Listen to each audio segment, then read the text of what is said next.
Hi, my name's Abby. I graduated from the University of Bristol in 2022 with a degree in English literature, but this is how I got there.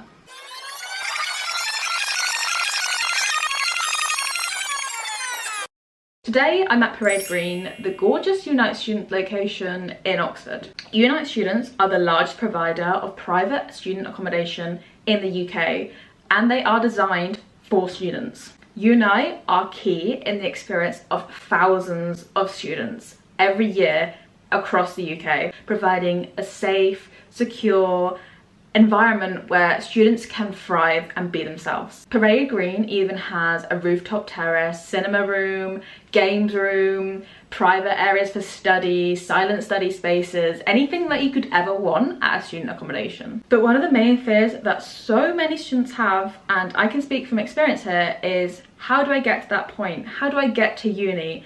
And most importantly, how do I write my personal statement? I'm going to be sharing some advice on what you can include in your personal statement to prove that you are ready to study at university, no matter how daunting that it may seem right now.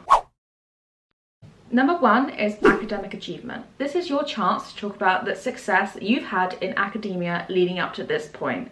So any relevant grades or coursework that you've completed, as well as any specialised or advanced courses that you've taken. My second key piece of advice is to have a knowledge of the course that you're applying to.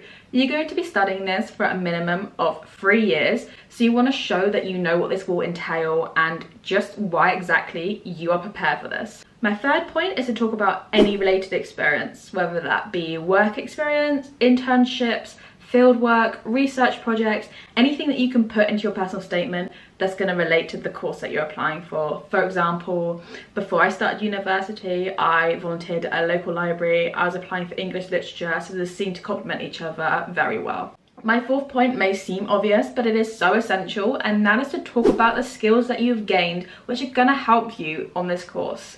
For example, leadership skills, critical and analytical thinking, teamwork, communication, all the really key and essential parts of being at university. Number 5 is passion for the subject. You really want to be able to convey your genuine interest and enthusiasm in the course that you're applying to, and can even draw on some relevant hobbies that you think might help. Like I said, you'll be studying this course for a minimum of 3 years, so you really want to show just how committed you are to it. My last key piece of advice is learning from experiences. This is your opportunity to really reflect on your past experiences, whether these be successes, whether they be failures, but to talk about them in a way that shows how you've learned from them and progressed, and why that makes you ready to study at university. Thank you so much to Unite students for letting me film in such a gorgeous and relaxing environment today, and to anybody writing their personal statement, starting university or even finishing university, I just want to say wishing you all the best and good luck.